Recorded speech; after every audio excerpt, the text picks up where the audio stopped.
Olá, meu nome é Philip Rascheider. Eu moro em uma fazenda em Wisconsin e quero compartilhar com você uma experiência de quase morte que mudou minha vida.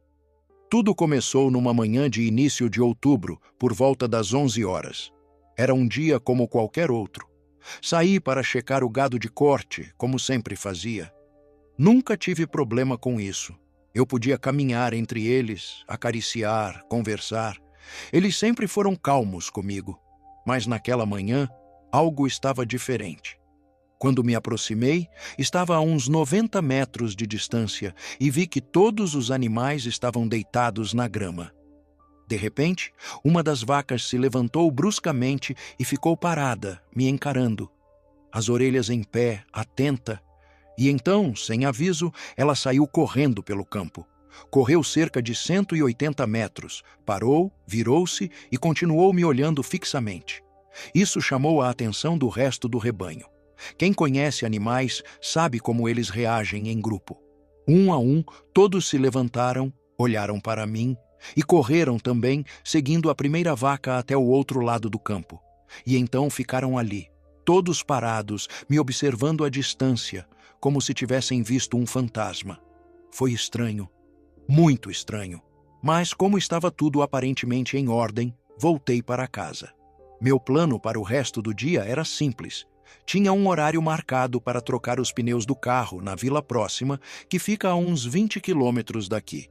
Depois disso, pensei em passar no centro de reabilitação e fitness do hospital local para fazer alguns exercícios. Então, fui dirigindo até a cidade. E aí aconteceu algo curioso. Quando cheguei na estrada principal, percebi que tinha tempo suficiente para fazer minha sessão de exercícios antes do horário marcado para trocar os pneus. Em vez de virar à direita, como sempre, virei à esquerda e segui em direção à área de ginástica do hospital. Estacionei o carro, desci, troquei de roupa, voltei para a sala de exercícios e cumprimentei os 5 funcionários que estavam por lá, monitorando o espaço. Fiz um breve alongamento e comecei meu treino na máquina de rosca para os braços. Fiz as 20 repetições normalmente e, ao me levantar, algo muito estranho aconteceu. Olhei para baixo e percebi que meus antebraços estavam formigando, como quando uma parte do corpo adormece. Aquela sensação esquisita, mas era diferente. Eu não conseguia entender o que estava acontecendo. E então, num piscar de olhos, tudo mudou. Um instante eu estava ali, de pé, ao lado da máquina. No seguinte, me vi em um lugar completamente diferente. Uma dimensão que não consigo descrever com precisão, mas era como se eu estivesse flutuando. Eu estava sentado em algo, talvez uma espécie de plataforma, e flutuava sobre ondas. Só que não eram ondas de água, eram ondas de energia. Elas vinham em minha direção, passavam por mim, me atravessavam. E não era desconfortável, pelo contrário, era como se aquilo fizesse sentido. Então, olhei para minhas mãos, e foi aí que percebi. Eu não estava mais no meu corpo como eu conhecia. Era como se meu corpo fosse uma moldura translúcida, uma silhueta feita de luz ou de energia. O mais curioso, em nenhum momento senti medo. Não achei estranho. Então, eu olhei para cima, e o que vi à minha frente é difícil descrever com palavras. A melhor maneira que encontrei foi imaginar uma imensa esfera dourada, com tons de amarelo intenso, como se contivesse dentro dela milhões de sóis. Era um brilho inacreditável, intenso, radiante, e ainda assim eu sabia que podia estender a mão e tocá-la, sem me queimar. Era como se aquela luz estivesse viva. Esse núcleo dourado, essa esfera, emitia ondas de energia para todos os lados por toda a sua superfície. Era como se cada partícula estivesse em movimento, irradiando algo muito maior do que só luz. E então vi algo ainda mais impressionante. Pequenas luzes prateadas começaram a sair disparadas da esfera. Centenas, talvez milhares. Iam em todas as direções, como faíscas de uma vela ou de um fogo de artifício se espalhando pelo espaço. E naquele instante, mesmo sem ninguém me dizer nada, eu soube o que era aquilo. Eu estava diante de algo imenso, uma inteligência profunda, um conhecimento infinito e, acima de tudo, um amor indescritível, porque era isso que aquilo emanava: amor, boas-vindas e aceitação. E naquele momento, eu entendi. Entendi que o que eu estava vendo, aquela esfera dourada, radiante, viva, era a fonte de toda a criação, o Criador divino, a divindade, ou o nome que fizer mais sentido para você. Era um conhecimento infinito, expansivo, muito além de qualquer compreensão humana. E isso me trouxe paz. Mas, ao mesmo tempo, eu ainda não sabia por que estava ali. E claro, quando a gente se encontra num lugar novo, a primeira coisa que faz é olhar ao redor, tentar entender o que mais há por perto. E foi o que eu fiz. Olhei para o lado, pelo menos do jeito que a gente pensa em direção aqui, porque naquele lugar, naquela dimensão, não existia direção, não existia tempo, não existia espaço como a gente conhece. Só existência, presença. E o que eu vi foi algo que me tirou o fôlego. Era como se incontáveis universos e dimensões estivessem ali, suspensos naquele espaço eterno. Seria como se pegássemos o nosso universo, tudo o que conhecemos sobre ele, e o comprimíssemos até o tamanho de uma única folha de papel e o suspendêssemos naquele espaço eterno. E então colocássemos outro ao lado, e mais outro ao lado daquele, e assim por diante, indo o mais longe que se possa imaginar, até o infinito, em todas as direções que conhecemos. Para cima, para baixo, para os lados. Cada uma dessas dimensões tinha um filamento que se estendia para cima e se conectava a essa essência divina, essa energia de Deus, essa esfera dourada pulsante. E ela enviava todo aquele amor, toda aquela sensação de boas-vindas, toda aquela aceitação. Qualquer adjetivo que você imaginar para descrever todos esses diferentes universos e dimensões, ainda assim não seria o bastante. Cada um deles estava conectado a algo que só posso descrever como uma espécie de teia de aranha, uma matriz luminosa que envolvia aquela esfera dourada. E eu pensei, uau, isso é realmente algo. Sendo quem sou, decidi me virar para ver o que havia atrás de mim, falando na lógica de frente e verso, como costumamos pensar aqui. E o que vi foi o infinito. Aquela emulsão da eternidade funcionava como uma lente de aumento. Quanto mais longe eu olhava, mais nítido tudo se tornava. E foi aí que eu entendi. É dali que todos nós viemos em algum momento. Todos nós carregamos o DNA dessa essência divina, do Criador, da fonte de toda a criação. Carregamos isso conosco, onde quer que estejamos, dentro desse espaço eterno. Mas o mais fascinante é que eu estava vendo tudo por uma lente diferente. Algo muito além do que os olhos deste mundo, com sua baixa voltagem, seriam capazes de perceber. Essa é a melhor forma que consigo explicar. Ironicamente, enquanto tudo isso acontecia, lá no centro de fitness do hospital, uma dúzia de paramédicos e membros da equipe médica lutava freneticamente para reiniciar meu coração. Mas eu não podia chamá-los e dizer, está tudo bem, aqui onde estou é maravilhoso. Por que eu iria querer sair daqui? Também não podia avisá-los para não se sentirem mal caso não conseguissem trazer meu coração de volta. Quero dizer, eu estava feliz onde estava. E então, num piscar de olhos, deixei aquela dimensão e voltei ao meu corpo. Foi a viagem mais longa que já fiz. E durou apenas 6 minutos. Mas voltei com uma memória vívida da experiência que tive lá. E ainda assim, levaria mais 8 meses até que eu finalmente recebesse a resposta para a pergunta que mais me consumia. Por que eu voltei? A partir daquele momento, entendi. E foi por isso que pude compartilhar essa experiência, com você e com tantas outras pessoas. Claro, tem mais. Afinal, eu sobrevivi. Eles conseguiram, enfim, reiniciar meu coração. Mas só cerca de 8 horas depois é que voltei realmente à consciência e percebi que algo estava diferente, que eu não estava mais naquela dimensão eterna. Foi uma sensação muito confusa. A primeira coisa que me lembro de ver, além da minha esposa Mary, que estava ali, aos pés da maca, esfregando meus pés, e eu não fazia a menor ideia do porquê, foram o filho dela, a filha dela e o noivo da filha. E tudo o que eu pensava era, o que eles estão fazendo aqui? Com certeza, eles não estavam no mesmo lugar de onde eu tinha acabado de vir. Naquele momento, eu ainda não tinha entendido que algo realmente grave havia me acontecido fisicamente. A próxima coisa que lembro foi olhar para o relógio na parede. Ele marcava 8 horas. E eu disse para alguém ali perto: "Bom, isso não pode estar certo." "Como assim?" a pessoa perguntou. "Não pode ser 8 horas." "E por que não?" "Porque o tempo não anda para trás aqui." Foi então que me disseram: "São 8 da noite." Eu encontrei um nome que descreve bem o que vivi: confusão interdimensional. Porque, por mais inconsciente ou desorientado que eu estivesse durante aquelas 8 horas, era como se uma parte de mim ainda estivesse naquela outra dimensão. Mas, ao mesmo tempo, eu estava aqui, preso de volta neste corpo. Um corpo que, aliás, doía bastante. E esse foi o ponto de partida para mim. Eu tinha tantas perguntas depois que meu corpo começou, pouco a pouco, a funcionar de novo, porque ele tinha parado completamente. Demorou para eu conseguir me mover. Demorou ainda mais para conseguir entender o que estava acontecendo. Mas, com o tempo, à medida que fui me recuperando física e mentalmente, comecei a anotar tudo o que me lembrava.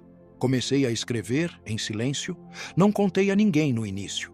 Simplesmente achei que ninguém acreditaria. Afinal, não era uma experiência comum, nem algo para o qual eu estivesse preparado. Então, muita coisa estava acontecendo ao mesmo tempo. Ali estava eu, com um pé nesta dimensão e o outro ainda preso naquela dimensão eterna, tentando entender o porquê de agora precisar olhar para um relógio para saber que horas são, quando lá, na outra dimensão, não havia tempo, nenhum tempo, absolutamente nenhum. Uma vez, alguém me fez uma pergunta num lugar onde eu estava falando: "Quanto tempo você acha que ficou desaparecido?" Para mim, a resposta foi imediata. Eu senti que estive fora por séculos. Se você parar para pensar, uma semana, um mês, um ano, uma década, meio século, um século, e depois começar tudo de novo, é essa a sensação de tempo que eu tive. Mas fiquei absolutamente pasmo quando recebi meus relatórios médicos e descobri que foram pouco mais de 6 minutos. Eu disse: "Isso não pode ser possível, eu fiquei fora por muito mais tempo." Mas um médico me explicou: "Não, é isso que está registrado aqui. Esse foi o tempo que você ficou fora." Depois me perguntaram o que eu aprendi com tudo isso.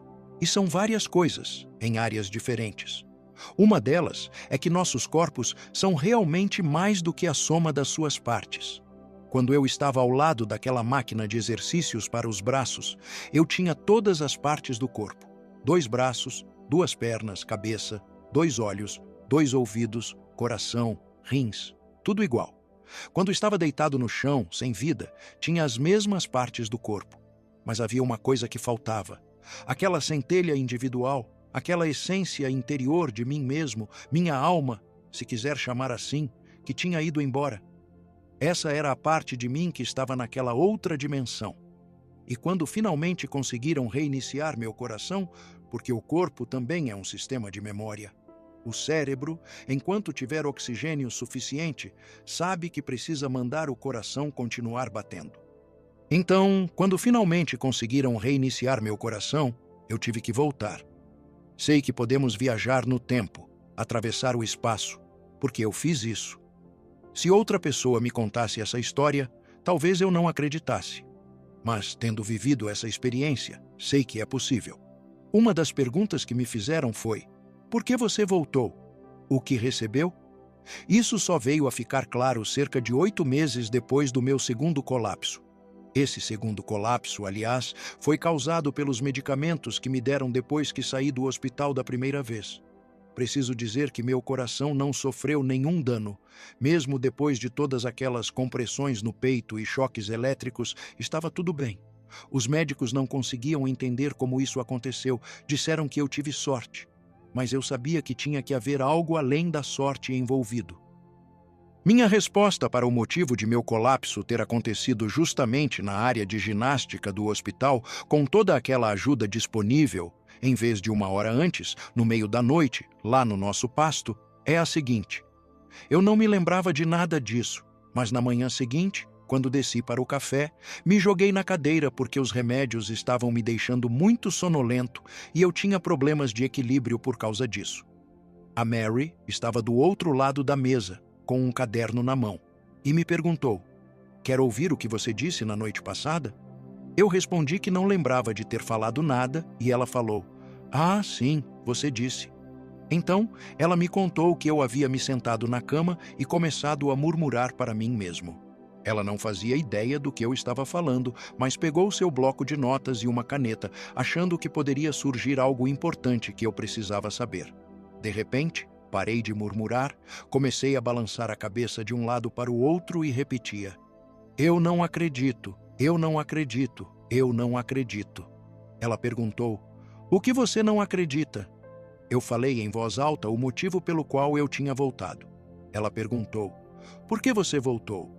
E eu respondi sem nem pensar: Eu voltei porque me disseram que eu precisava voltar para ser um canal de esperança para aqueles que não têm nenhuma, ou que não acreditam que existe.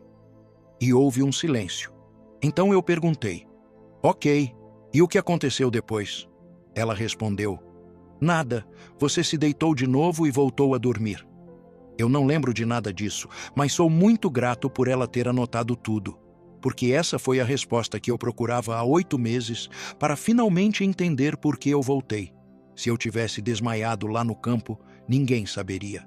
Ela teria voltado do trabalho sem saber onde eu estava, teria visto o carro ainda parado, mas não teria ideia de onde me procurar. Então, eu desmaiei onde havia ajuda, quando havia ajuda, porque me disseram que eu tinha algo mais a fazer. Isso não é ego. Quer dizer, sou uma das últimas pessoas que gostaria de ficar falando sobre tudo isso, mas estou feliz em compartilhar, porque sou muito grato por ter vivido essa experiência e poder contar para outras pessoas o que aconteceu. Agora, cada um tem a chance de aceitar isso, ou não. Quero dizer, é uma escolha. Uma escolha, assim como eu tive. Eu poderia ter virado à direita para trocar os pneus, ou virar à esquerda e ir para a academia, sem imaginar que ali era onde eu receberia ajuda. Acho que a vida nos dá escolhas, e muitas vezes precisamos lidar com as consequências delas. Essa foi outra coisa importante que aprendi. Assumir a responsabilidade pelas escolhas que fazemos, porque fomos nós que as fizemos. Ninguém, a menos que alguém controle sua vida, é o responsável final pelas suas escolhas. Claro, você pode até culpar outras pessoas pelo que acontece, mas, no fim das contas, a responsabilidade sempre volta para quem fez a escolha primeiro. Tem mais algumas coisas que quero compartilhar. Estamos aqui para aprender. Isso foi o que aprendi com a minha experiência. Estamos aqui para aprender nesta dimensão. Não estamos aqui para ser punidos, nem para sermos esmagados até não restar nada. Estamos aqui para viver esta vida em forma corporal. Algo que não poderíamos experimentar no nosso eu superior, na nossa essência energética daquela outra dimensão. Gosto de usar uma metáfora para explicar isso. Em 1951, eu fiz a escolha de entrar na saída da supervia energética.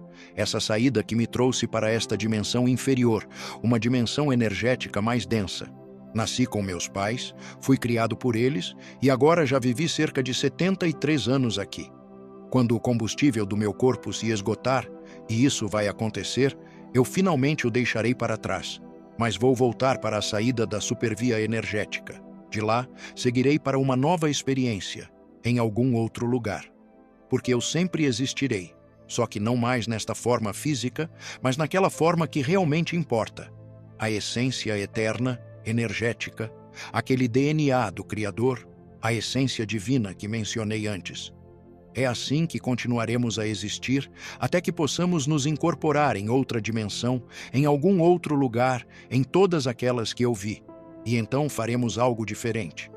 Não sei o que poderia ser melhor do que isso, porque simplesmente seguimos para a próxima experiência até que nossa alma aprenda tudo o que precisa aprender. E então, acredito que nos tornamos guias espirituais para outras pessoas. Essa é a minha crença hoje.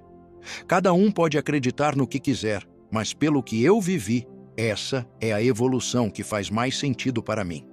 Quero deixar 2 coisas para quem estiver ouvindo isso. A primeira é que o amor e o reconhecimento da divindade em cada pessoa que encontramos, mesmo aquelas de quem não gostamos, são a razão da nossa jornada nesta dimensão. A segunda é que a esperança é o caminho nessa jornada, um caminho que todos nós podemos seguir. Isso é algo que podemos fazer, se escolhermos. E a escolha está aí, disponível para todos nós.